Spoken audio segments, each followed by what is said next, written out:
नमस्कार. आजच्या व्हिडिओमध्ये मी तुम्हाला महाशिवरात्रीचे व्रत करत असताना कोणते फळ आपल्याला चुकूनही खायचं नाही याबद्दलची संपूर्ण माहिती सांगणार आहे. पण त्याआधी तुम्ही चॅनलवरती नवीन असाल तर चॅनलला लाईक करा आणि सबस्क्राईब देखील करा.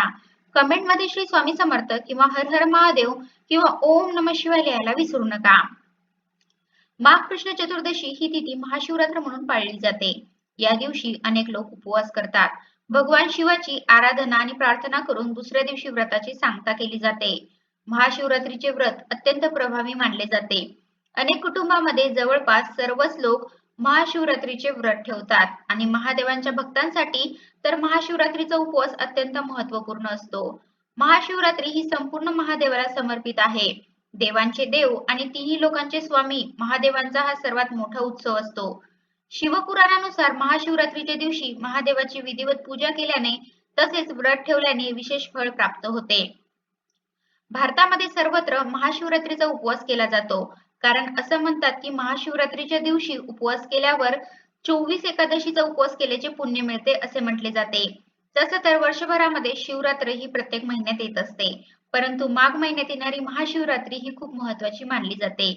यंदा रविवार दिनांक 15 फेब्रुवारी 2026 रोजी महाशिवरात्री आलेली आहे.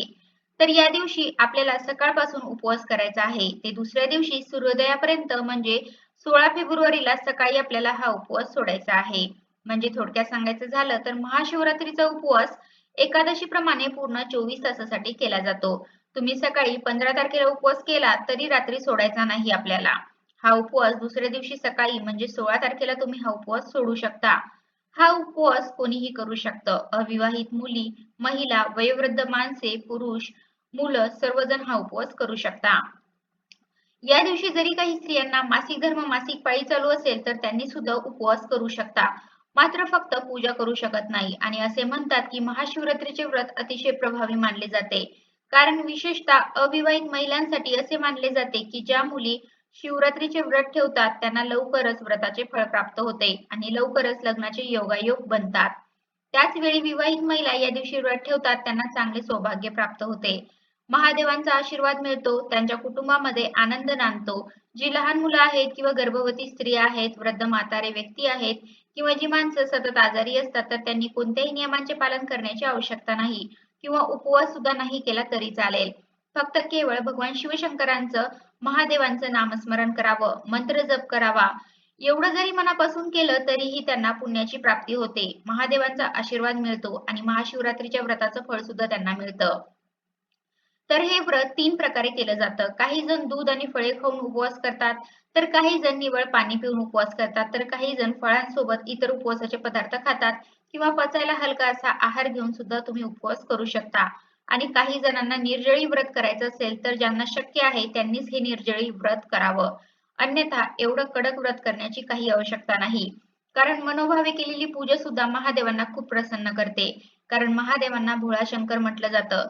साध्या सुध्या पूजेने सुद्धा ते आपल्यावरती प्रसन्न होतात. तसे तर महाशिवरात्रीचा उपवास करण्याची प्रत्येक ठिकाणची पद्धत वेगळी असली तरी सर्वसाधारणपणे इतर उपवासाप्रमाणेच या दिवशी उपवासाचे पदार्थ खाल्ले जातात. पण काही ठिकाणी असे म्हणतात की भगवान शंकराच्या उपवासाला किंवा महादेवाच्या उपवासाला भगर खाल्ली जात नाही. मग तो श्रावणी सोमवारचा उपवास असो किंवा महाशिवरात्रीचा उपवास असो, हे बऱ्याच भागांमध्ये पाळलं जातं. आमच्या भागांमध्ये सुद्धा महाशिवरात्रीच्या उपवासाला भगर खाल्ली जात नाही. मात्र तुम्ही इतर कोणतेही उपवासाचे पदार्थ खाऊ शकता. जसे की साबुदाण्यापासून बनवलेले कोणतेही पदार्थ असो, खिचडी असो किंवा इतर कोणतेही पदार्थ, फळ, दूध हे सर्व घेऊ शकता. फक्त भगर म्हणजे वरईपासून बनवलेले कोणतेही पदार्थ खाऊ नका. तसं तर उपवासाच्या दिवशी नेहमीपेक्षा थोडं कमी आणि सात्विकच खावं. महाशिवरात्रीच्या दिवसांमध्ये तसं तर जास्त ऊन असतं, त्यामुळे फळं खाणं कधीही चांगलंच. पण या दिवशी अति तेलकट आणि अति जड पदार्थांचे सेवन मात्र करू नका. उलट या दिवशी तुम्ही अधूनमधून ताक प्या किंवा रसदार फळे खा. फळांचा ज्यूस पिऊ शकता किंवा आपण बटाटा, रताळे असे पदार्थ खातो. पण रताळं पचायला हलकं असतं, त्यात खनिजांचं प्रमाण अधिक असतं. त्यामुळे बटाट्याच्या तुलनेत रताळ्याला प्राधान्य द्या. हे झालं उपवासाला काय काय खायचं. त्याबरोबर आपल्याला असे पदार्थ आहेत की या दिवशी चुकूनही खायचे नाहीत. सगळ्यात महत्त्वाचं म्हणजे या दिवशी आपल्याला चुकूनही मांसाहार करायचा नाही. मटण, मासे, अंडी अशा प्रकारचे कोणतेही पदार्थ तुम्हाला खायचे नाही. बघा आपण संपूर्ण श्रावण महिन्यामध्ये संपूर्ण श्रावण महिना मांसाहार वर्ज्य करत असतो. तर अगदी त्याचप्रमाणे या दिवशी आपल्याला महाशिवरात्रीच्या दिवशी पूर्णपणे मांसाहार वर्ज्य आहे. या दिवशी शक्यतो घरामध्येही मांसाहार करू नका आणि बाहेरही खाऊ नका. त्याबरोबरच या दिवशी कोणत्याही तामसिक पदार्थांचे सेवन करू नका, म्हणजे कांदा, लसूण असे पदार्थ सुद्धा या दिवशी खाऊ नका किंवा उपवास सोडताना दुसऱ्या दिवशी सुद्धा तुम्ही असे पदार्थ खाऊ नका. तसेच या दिवशी अति तिखट आणि मसालेदार पदार्थ सुद्धा खायचे टाळा. त्याबरोबरच या दिवशी उपवासाला शक्यतो मिठाचं सेवन सुद्धा करू नये असं सांगितलं जातं. पण अनेकांना हे जमत नाही, तर त्यांनी सेंधव मिठाचा वापर करावा. हे मीठ शक्यतो उपवासासाठीच बनवलं जातं. तर ते मीठ वापरून तुम्ही उपवासाचे पदार्थ, फराळाचे पदार्थ बनवू शकता. त्याबरोबरच बघा, कोणताही उपवास असो, आपण सर्वजण म्हणतो की फळं खाणं कधीही चांगलंच. त्याचप्रमाणे या महाशिवरात्रीच्या दिवशी सुद्धा तुम्ही अनेक प्रकारचे फळं खाऊ शकता. केळी, सफरचंद अशा प्रकारचे फळं सुद्धा चालू शकतात. पण एक फळ आहे ते मात्र आपल्याला चुकूनही खायचं नाही, ते म्हणजे जांभूळ. जांभुळाला इंग्लिशमध्ये जामुन जामन अशी नावं आहेत. तर जांभूळ हे फळ आपल्याला या महाशिवरात्रीच्या उपवासाला चुकूनही खायचं नाही. खाल्लं तर आपल्याला या व्रताचं फळ मिळणार नाही. कारण हे फळ उलट असतं, त्यामुळे उपवासाला खाल्लं जात नाही असं म्हणतात. म्हणजे हे फळ झाडाला उलटं लागलेलं असतं, म्हणून ते उलट असतं, म्हणून ते कोणत्याही उपवासाला खाल्लं जात नाही. या महाशिवरात्रीच्या दिवशी बाकी तुम्ही इतर फळे किंवा त्यापासून बनवलेले ज्यूस किंवा कोणतंही पेय पिऊ शकता, खाऊ शकता. फक्त जांभूळ किंवा त्यापासून बनवलेला रस असेल किंवा कोणताही पदार्थ असेल, तर ते मात्र तुम्ही या दिवशी चुकून पण खाऊ नका.